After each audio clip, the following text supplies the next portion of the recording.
ಇನ್ನು ಬೆಂಗಳೂರಿನಲ್ಲಿ ಡಾಕ್ಟರ್ ಕೃತಿಕಾ ರೆಡ್ಡಿ ಕೊಲೆ ಪ್ರಕರಣಕ್ಕೆ ಸಂಬಂಧಪಟ್ಟಂತೆ ಪೊಲೀಸರು ತನಿಖೆಯನ್ನ ಚುರುಕುಗೊಳಿಸಿದ್ದಾರೆ.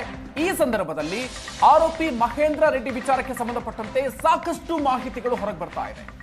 ಇನ್ನು ಈ ಪ್ರಕರಣದ ತನಿಖೆ ಆದ್ರೂ ಕೂಡ ಸಿಕ್ಕಿ ಬೀಳದೇ ಇರೋದಕ್ಕೆ ಮಹೇಂದ್ರ ಖತರ್ನಾಕ್ ಪ್ಲಾನ್ ಮಾಡಿಕೊಂಡಿದ್ದ ಅನ್ನುವಂತಹ ವಿಚಾರ ಕೂಡ ಗೊತ್ತಾಗಿದೆ. ಅನಸ್ತೇಶಿಯಾ ಬಗ್ಗೆ ಈತನಿಗೆ ಸಂಪೂರ್ಣವಾಗಿ ಮಾಹಿತಿ ಇತ್ತು.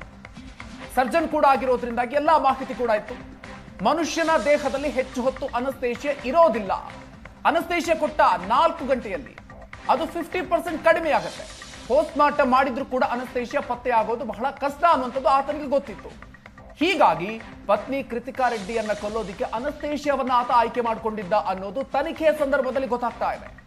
ಪತ್ನಿ ಸಾವಿನ ಬಳಿಕ ಪೋಸ್ಟ್ ಮಾರ್ಟಮ್ ಬೇಡ ಅಂತ ಆತ ಹಠ ಹಿಡಿದಿದ್ದಂತೆ.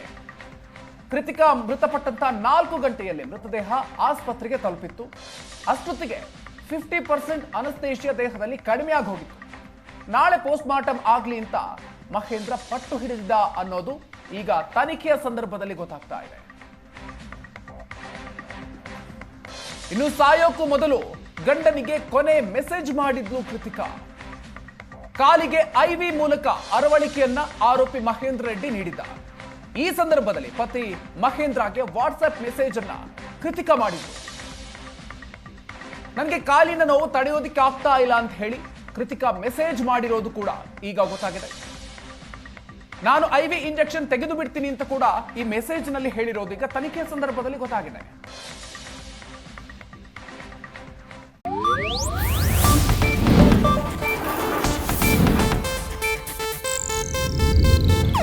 ಇದು ಏಷ್ಯಾನೆಟ್ ನ್ಯೂಸ್ ನೆಟ್ವರ್ಕ್ ಪ್ರಸ್ತುತಿ.